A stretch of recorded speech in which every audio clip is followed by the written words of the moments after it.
Bonjour, très cher excellent enfant de Dieu.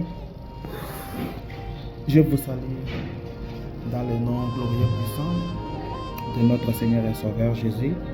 Que le Seigneur vous bénisse abondamment. J'aimerais partager une pensée avec quelqu'un et cette personne c'est toi. Nous sommes dans le livre de Genèse, chapitre 1er. Nous lisons le premier verset jusqu'au troisième verset. La Bible dit au commencement Dieu créait le ciel et la terre. Et la terre avait une masse informe et vide, et il y avait des ténèbres.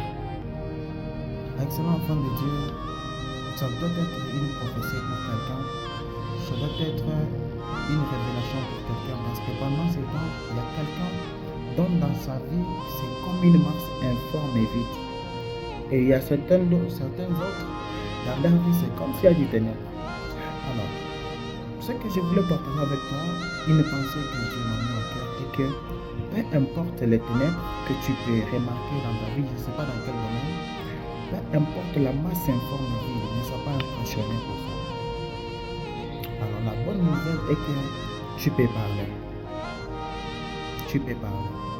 Lorsque Dieu regarde la masse informe, regarde les ténèbres, il voit la masse informe de vie. Dieu n'était pas impressionné. Il regarde et dit, ok, que la lumière soit. Et la lumière fut. Ça, c'est une parole prophétique pour toi aussi.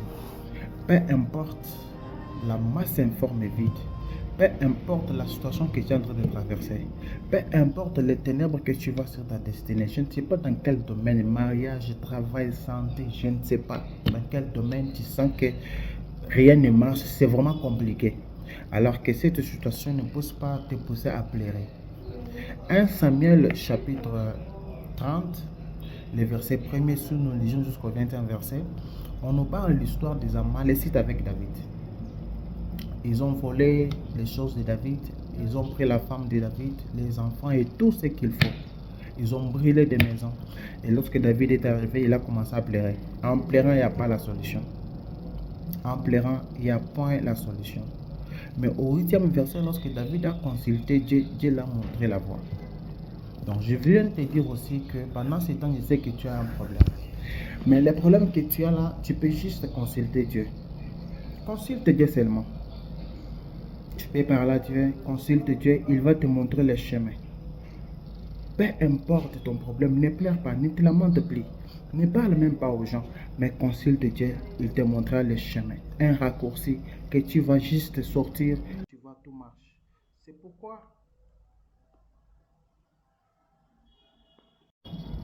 C'est pourquoi même, lorsque vous remarquez en Genèse chapitre 1er que nous venons de lire, Genèse chapitre 1er, le verset 1 jusqu'au 3e verset, la Bible dit l'Esprit de Dieu s'est mouvé. Malgré tu peux avoir une masse informe et vide, tu peux avoir des choses qui ne marchent pas. Mais comme l'Esprit de Dieu est en mouvement, il suffit juste que tu parles. L'Esprit de Dieu s'est mouvé au-dessus des eaux. La terre avait une masse informe et vide. Il y avait les ténèbres, mais l'Esprit de Dieu s'est mouvé au-dessus. Comme l'Esprit de Dieu est en mouvement, il a suffi juste que Dieu parle, que la lumière soit, et la lumière fit. Et donc il y a un problème cet après-midi. Je sais que tu as un problème. Tu te retrouves dans une situation comme Ézéchiel, entouré par les ossements desséchés. Mais ce que tu peux faire est que parler. Parler seulement. Et là où tu es, tu peux parler à Dieu. Bien sûr, tu te retrouves dans une situation où il y a une masse informe et vide. Tu ne sais pas te retrouver. Tu te retrouves dans une situation où il y a les ténèbres. Tu ne sais pas voir comme les autres. La bonne nouvelle est que tu peux parler parce que l'Esprit de Dieu est en mouvement. Est-ce que quelqu'un peut parler à son problème? Il peut parler à sa situation. Ne regarde pas ce que tu vois. Ce que tu vois, ça ne va pas te tuer. Derrière ce que tu vois, il y a ce que tu ne vois pas. Mais je suis venu te dire que ce que tu ne vois pas est plus grand que ce que tu es en train de voir. Est-ce que tu peux parler? Peu importe ce que tu traverses, peu importe ta situation, laisse-moi te prophétiser que l'Esprit de Dieu, l'Esprit Saint est en mouvement. Et lorsque l'Esprit de Dieu est en mouvement, c'est pour que tu parles. Ne regarde pas la circonstance qui est devant toi, mais toi, parle. Regarde ce que toi tu souhaites sur ta vie, ce que tu souhaites vivre, ce que tu souhaites voir, cela arrivera. Lorsque Dieu a regardé, il a vu la masse informe et vide, ça ne l'a pas impressionné. Il regarde encore, il voit les ténèbres, ça ne l'a pas impressionné. Lui a voulu ce qu'il voulait. Il dit que la lumière soit, et la lumière fit ça automatiquement parce que l'Esprit de Dieu est en mouvement. Et pendant cette atmosphère, est-ce que tu peux parler à Dieu? Tu peux parler à Dieu de ton problème, tu peux parler à Dieu de ta situation parce que l'Esprit est en mouvement. Ne regarde pas ton problème, toi parle, confesse ce que tu veux voir et que tu le vivras. Tu le vivras et tu le vivras certainement au nom puissant de Jésus. Jésus-Christ sauve. Que le Seigneur vous bénisse abondamment.